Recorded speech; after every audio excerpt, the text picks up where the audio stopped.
இப்போ டி.கே. சிவகுமார் வார்த்தையிலே சொன்னா மேகதாதுக்கு குறுக்கே அணை கட்டுவதற்கு தடையாக இருந்த அரசாங்கம் போய்விட்டது.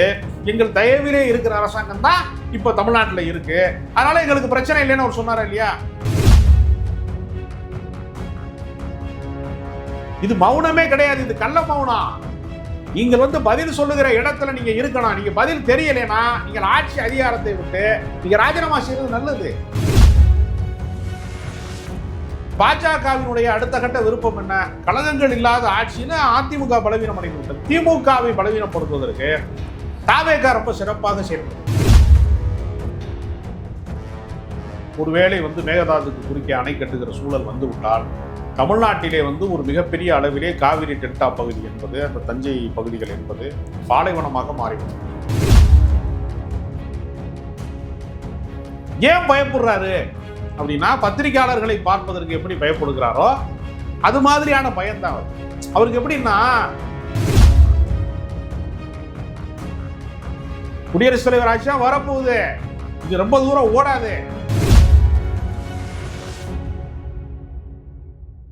மாறி வரும் பல்வேறு அரசியல் சூழல்கள் தமிழ்நாட்டின் எதிர்கால அரசியலை எப்படி மாற்றி அமைக்க இருக்கின்றன என்பது பற்றி தொடர்ந்து வாதித்து வரும் நமது நியூஸ் ஃபோக்கஸ் தமிழ் சேனலை மறக்காம சப்ஸ்கிரைப் செய்து இணைந்திருங்கள்.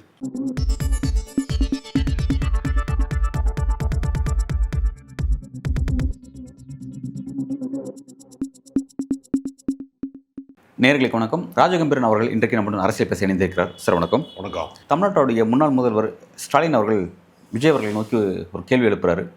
கர்நாடகாவில் அனைத்து கட்சி கூட்டம் நடந்து முடிஞ்சிருச்சு, இப்போ நீங்கள் இங்கே எப்போ அதை கூட்ட போகிறீங்க அப்படிங்கிற விஷயத்தை எழுப்புறாங்க. ஏற்கனவே டெல்டா பகுதியில் திமுக ஒரு பெரிய போராட்டத்தை முன்னெடுத்துட்டு இருக்காங்க. இதை பற்றி இங்கே ஒரு கண்டன அறிக்கை வந்துட்டுருக்கு. பட் இங்கே ஒரு டீப் சைலண்ட்டில் போயிட்டுருக்கு. தமிழக அரசு ஒரு மாதிரி சைலண்ட் மோடில் போயிட்டுருக்காங்க. இது எப்படி பார்க்குறீங்க? அது தமிழ்நாட்டு அரசியலில் ஒரு சூப்பர் ஹீரோயிசம், ஒரு ஒன்மேன் ஷோ மாதிரியான ஒரு அரசியலை விஜய் முன்னெடுக்கிறதுனால அனைத்து கட்சி கூட்டம் போட்டால் எல்லாருடைய ஆலோசனைகளை பெறுவது மட்டுமல்ல, தமிழ்நாடு ஓரணியிலே இருக்கிறது.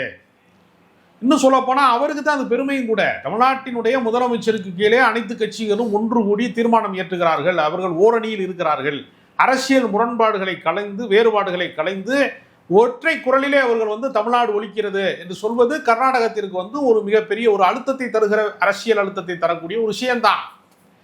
ஏன் பயப்படுறாரு அப்படின்னா, பத்திரிகையாளர்களை பார்ப்பதற்கு எப்படி பயப்படுகிறாரோ அது மாதிரியான பயம்தான் அவருக்கு. எப்படின்னா, அவர் பேசுவதை கேட்பதற்கு, கைதட்டுவதற்கு, விசிலடிப்பதற்கு ரசிகர் பட்டாளம் இருப்பது போல அனைத்து கட்சி கூட்டத்தில் செய்ய முடியாதுல்ல. அவங்க கேள்வி கேட்பாங்க, டிஸ்கஸ் பண்ணுவாங்க, நீங்கள் இதை செய்ய தவறிட்டீங்கன்னு குற்றச்சாட்டு சொல்லுவாங்க, நேருக்கு நேரம் சொல்லுவாங்க குற்றச்சாட்டை. இதையெல்லாம் எதிர்கொள்வதற்கு அவருக்கு அந்த ஆளுமை இல்லாத காரணத்தினால முதலமைச்சர் அச்சப்படுகிறார் என்றுதான் நான் கருதுறேன். அதனால தான் அனைத்து கட்சி கூட்டத்தை இதுவரைக்கும் கூட்டப்படுறது. எல்லா கட்சியும் ஒரே டோன் வைக்கிறாங்க. எல்லாருமே சொல்கிறாங்க, எல்லா கட்சியுமே அனைத்து கட்சி கூட்டத்தை கூட்டுங்க, நம்மளோட ஒற்றுமை நம்ம கர்நாடகா காட்டணும் அப்படிங்கிற விஷயத்தை சொல்கிறாங்க. பட் அவங்க ஸ்டில்லும் இப்போ என்ன பண்ணுறாங்க அப்படின்னா, இதெல்லாம் பேசினா அனைத்து கட்சி கூட்டத்துக்கு ஒத்துழைப்பு வரமாட்டேங்குது அப்படின்ற ஒரு குற்றச்சாட்டை தாவேகா தரப்புலேருந்து சொல்கிறாங்க. ஒன்று. இன்னொரு விஷயம் என்னென்னா, கர்நாடகாவுடைய டி.கே. சிவகுமார் ஃபேமிலி, அந்த காங்கிரஸ் ஃபேமிலி ஒரு முன்னாள் முதல்வர் ஸ்டாலினோட ஃபேமிலிக்கு நல்ல பழக்கத்தில் இருக்காங்க. அவங்க ரெண்டு பேரும் அண்டர்ஸ்டாண்டிங் இருக்குது.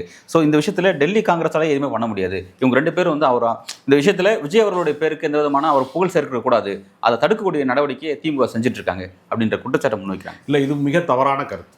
ஏன்னா காவிரி டெல்டா பகுதி சார்ந்த இடம் தான் மு.க. ஸ்டாலின் அவர்களுக்கு, கலைஞர் கருணாநிதி அவர்களுக்கு. ஏன்னா திருவாரூர் மாவட்டம் என்பது அது முழுக்க காவிரி டெல்டா பகுதி தான்.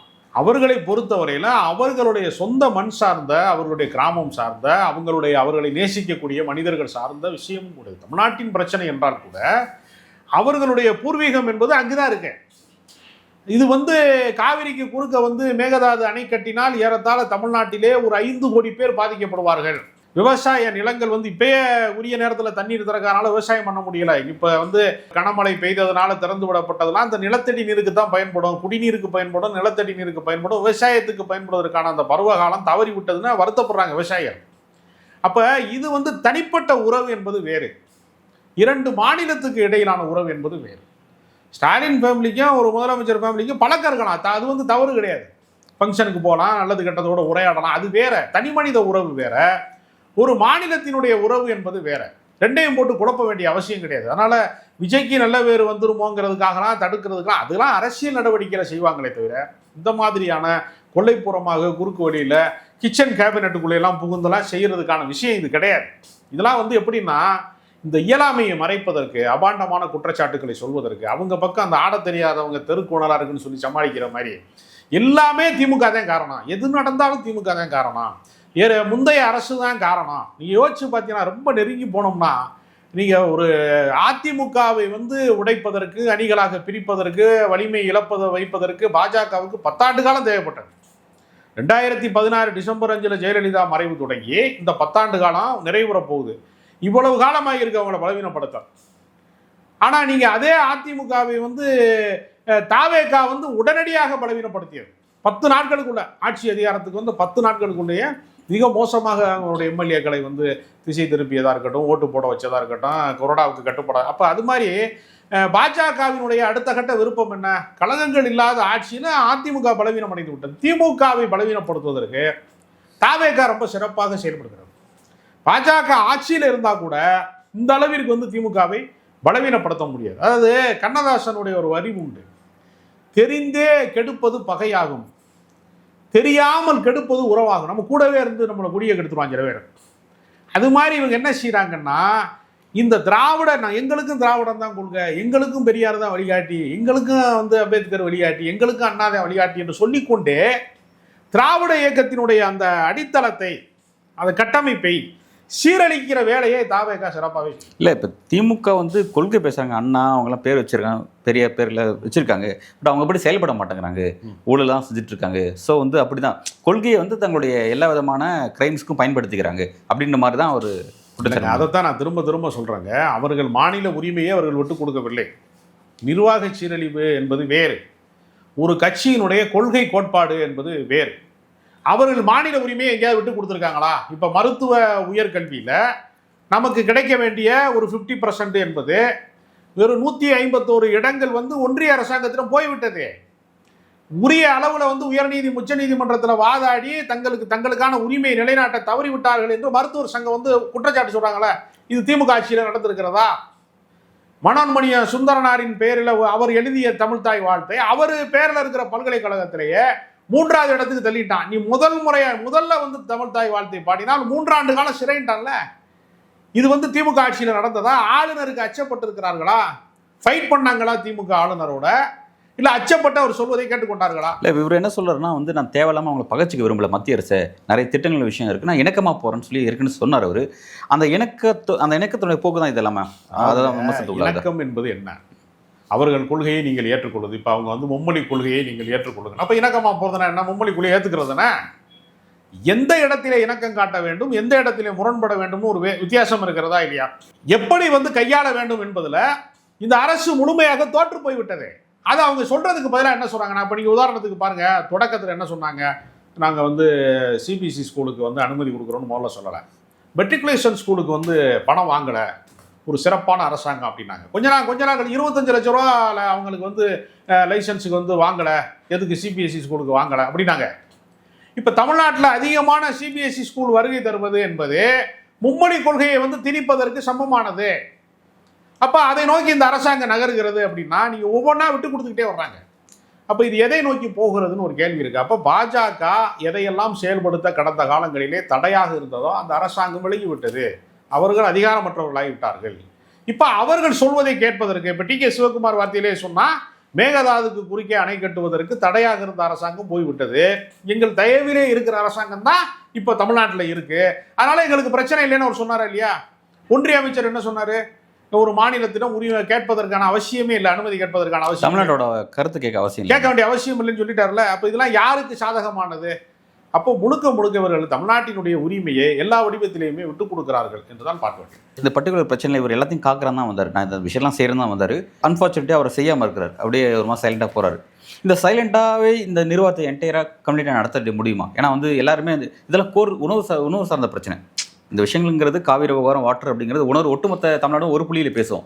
இது இந்த நீட்டு விஷயம்லாம் அப்படி தான் பேசுவாங்க. பட் இந்த மாதிரியான விஷயங்களில் ஒரு சைலண்ட் போக்கு அப்படிங்கிறது, இப்படியே சைலண்டாக இருந்து இந்த அரசு அவரை ரன் பண்ணிட முடியுமா? நிச்சயமாக முடியாது. ஏன்னா பாதிக்கப்பட்டவர்கள் களத்துக்கு வந்து போராட தொடங்கிட்டால் நீங்கள் என்ன செஞ்சாலும் அந்த பிரச்சனை, இப்போ நீங்கள் உதாரணத்துக்கு சொல்கிறேன், ஒருவேளை வந்து மேகதாதுக்கு குறுக்கே அணை கட்டுகிற சூழல் வந்து விட்டால் தமிழ்நாட்டிலே வந்து ஒரு மிகப்பெரிய அளவிலே காவிரி டெல்டா பகுதி என்பது, அந்த தஞ்சை பகுதிகள் என்பது பாலைவனமாக மாறிவிடும். அப்படி வந்து நீர்ப்பாசனம் இல்லை, விவசாயமே பண்ண முடியாது என்று தொடர்ந்து வறட்சி ஏற்பட்டால் அது ஒரு செயற்கையான பாலைவனமாக மாறினா யாருக்கு ஆதாயம்? கார்ப்பரேட் கம்பெனிகள் ஏற்கனவே மீத்தேன் எடுப்பதற்கு பல வகையான கனிம வள கொள்ளைக்கே அவங்க தயாராக இருக்காங்க. அப்போ நீங்கள் அந்த நிலம் சார்ந்தவர்கள்னா மிகப்பெரிய அளவில் போராட்டத்திற்கு முன் வருவார்களா இல்லையா? ஏற்கனவே போராடி தான் இருக்காங்க. அப்போ மிகப்பெரிய அளவில் கிளர்ச்சி வரும். இப்போ நீங்கள் வந்து யாருமே எதிர்பார்க்காத திசையிலிருந்து காக்ரோச் ஜனதா பார்ட்டின்னு ஒன்று வரும். அது காங்கிரஸையே பலவீனப்படுத்திட்டாங்க பாஜக. ஆனால் காக்ரோச் பார்ட்டியினுடைய கோரிக்கைகளுக்கு முன்பு மண்டியிட வேண்டிய அளவிற்கு ஒரு மிகப்பெரிய எழுச்சி ஏற்பட்டுச்சுல. அப்போ நீங்கள் பாதிக்கப்படக்கூடிய மாணவர்களோ அல்லது விவசாயிகளோ அல்லது வந்து அந்த காவிரி டெல்டா பகுதியை சார்ந்தவர்களோ கிளர்ந்து எழுந்தார்கள்னா நீ எவ்வளோ நாள் மௌனமாக இருக்க முடியும்? இது மௌனமே கிடையாது, இது கள்ள மௌனம். நீங்கள் வந்து பதில் சொல்லுகிற இடத்துல நீங்கள் இருக்கணும். நீங்கள் பதில் தெரியலைன்னா நீங்கள் ஆட்சி அதிகாரத்தை விட்டு நீங்கள் ராஜினாமா செய்கிறது நல்லது. கம்யூனிஸ்டுகள் எவ்வளவு நாள் இதை பொறுப்பாங்க உங்க மௌனத்தை? இல்ல இப்ப அந்த கூட்டணியை பத்தி விசிக எவ்வளவு நாள் பொறுப்பாங்க இந்த மௌனத்தை? இல்ல அந்த கூட்டணியை தான் பத்தி பேசுவோமே. இப்ப சிபிஎம், சிபிஐ, விசிக, ஐயுஎம்எல் போன்ற கட்சிகள், காங்கிரஸ் விட்டுருங்க, காங்கிரஸ் வந்து ஒரு டிஃப்ரெண்ட் ஸ்டாண்ட்ல இருக்காங்க. அதாவது வந்து ராகுல் காந்திக்கு வந்த நேரம் பார்த்து மழை வந்துருச்சு. ஸோ வந்து அந்த அந்த ஒரு விஷயம் அதை வந்து ஒரு ஃபேவரா எடுத்துக்கிறாங்க அவங்க தங்களுக்கு. ராகுல் காந்தி தன் பெயரை வரண பகவான் மாத்திட்டாரு, பெயர் மாற்றம் செஞ்சுட்டாரு, கெசட்ல வந்து மாத்தாம இருக்காங்க சொல்லுவாங்க. அவங்க அப்படிதான் மாலிக் தாகூர் அப்படிதான் பேசுறாரு. சரி, மற்ற இவங்களும் பேசுவோமே, இடதுசாரிகள், விசிக, ஐயுஎம்எல் வந்து இவங்க சைலண்ட் இருக்காங்க இந்த அரசை. சில இடங்களில் இவங்களே இந்த அரசுக்கு எதிராக போராடுறாங்க. இவங்க ஆதரவு கொடுத்துட்டு அந்த அரசுக்கு எதிராக இப்போ நீட் விஷயத்தில் இவங்களே போராடுறாங்க. இந்த காவிரி விஷயத்தில் என்ன பண்ணுறாங்கன்னா முதல்வரோட சைலண்டாக கேள்வி கேட்டு அதை ஒரு இது கொண்டு வர மாட்டேங்கிறாங்க, ஒரு நடைமுறை அரசியல் கொண்டு வர மாட்டேங்கிறாங்க. இந்த இப்படி ஒரு குழப்பமான சூழல்ல இவங்க அரசியல் எப்படி பார்க்குறீங்க? இல்லை, கூட்டணி கட்சிகளை பொறுத்தவரையில் தங்கள் குரலை வந்து செவிமடுப்பதிலே இதே மாதிரி போக்கை விஜய் கையாண்டால் நாங்கள் கூட்டணியிலிருந்து வெளியேறுகிறோம் என்று சொல்வதை தவிர அவர்கள் அரசியலை தற்காத்துக் கொள்வதற்கு இன்னொரு வாய்ப்பு. அப்படி ஒரு நிலைமைக்கு நீங்க மற்ற கட்சிகள் வேண்டுமானால் தேர்தல் அரசியலுக்கு பயந்து கொண்டு தள்ளி போடலாம். கம்யூனிஸ்ட் கட்சிகள் வந்து தேர்தல் அரசியலை கணக்கில் கொள்ள மாட்டார்கள். அவங்க சரியோ தப்போ ஒரு கட்டத்திற்கு மேலே இப்போ நீங்கள் பார்த்தீங்கன்னா திருப்பரங்குன்றத்திலே தீபம் ஏற்றுவதற்கான அந்த நீதிமன்ற தீர்ப்பை நாங்கள் அமல்படுத்த போகிறோம் அப்படிங்கிற இடத்தை நோக்கி வந்துட்டாங்க. அப்போ இவர்கள் சாயம் கொஞ்சம் கொஞ்சமாக வெளுக்கிறது. இவர்கள் மத்திய அரசாங்கத்தினுடைய, ஒன்றிய அரசாங்கத்தினுடைய பாஜக விருப்பத்தை நிறைவேற்றுகிற ஒரு பினாமி அரசாங்கமாக இவர்கள் நடந்து கொண்டே இருக்கிறார்கள் என்பதை நீண்ட தூரத்திற்கு கம்யூனிஸ்டுகள் பொறுத்து கொள்ள மாட்டார்கள். நீண்ட காலம் இதை வந்து முஸ்லீம் லீக் போன்றவர்கள் ஏற்க மாட்டார்கள். தொடர்ச்சியாக விசிகா போன்ற கட்சிகள் எல்லாம் தொடர்ச்சியாக வந்து ஆதரவு நிலையை தெரிவிக்க மாட்டார்கள் என்கிற நிலையை நோக்கி நகர்ந்தால் இவருடைய ஆட்சி ஆட்டம் காணும். இப்பயே இடைத்தேர்தல் விஷயத்திலாம் தடை நீட்டிப்பு என்பது தள்ளி போய்கொண்டே இருக்கிறது. இவர் ஆட்டத்திற்கு ஏற்கனவே நீதிமன்றம் வந்து ஒரு தடையை விதித்திருக்கிறது. இவருக்கு ஒரு மிக மோசமான ஒரு நிலைமை தான் வரும். இவர் பெரும்பான்மை பெறுவதற்கான ஒரு அரசை நோக்கி இவரால் செல்லவே முடியாது. குடியரசுத் தலைவர் ஆட்சி தான் வரப்போகுது. இது ரொம்ப தூரம் ஓடாது. இந்த ஓராண்டை அவர் கடப்பாரா என்பதே மிகப்பெரிய சந்தேகத்துக்குரியதாக இருக்கிறது. ஏன்னா மேலே வந்து ஒன்றிய அரசாங்கத்தினுடைய அழுத்தத்திற்கு இவர்கள் பணிந்து போகிறார்கள். அங்கு பணிந்து போனால் அது தமிழ்நாட்டினுடைய நலன்களுக்கு எதிரானது, தமிழ்நாட்டு மக்களினுடைய உரிமைகளுக்கு எதிரானது, அது மாணவர் உரிமைக்கு எதிரானது, விவசாயிகளுக்கு எதிரானது. அப்போ நாட்டினுடைய ஏற்கனவே நம்ம அனுபவித்து வரக்கூடிய எல்லா உரிமைகளையுமே இவர்கள் இழப்பதற்கு காரணமாக இருக்கிறார்கள் என்றால் மிகப்பெரிய அளவில் எதிர்க்கட்சிகள் போராடும். அந்த போராட்ட களத்தில் இப்போ நீங்கள் பார்த்தீங்கன்னா நல்ல கண்ணு சிலை திறப்பு விழாவுக்கு எதுக்கு உதயநிதியை கூப்பிடுறாங்க?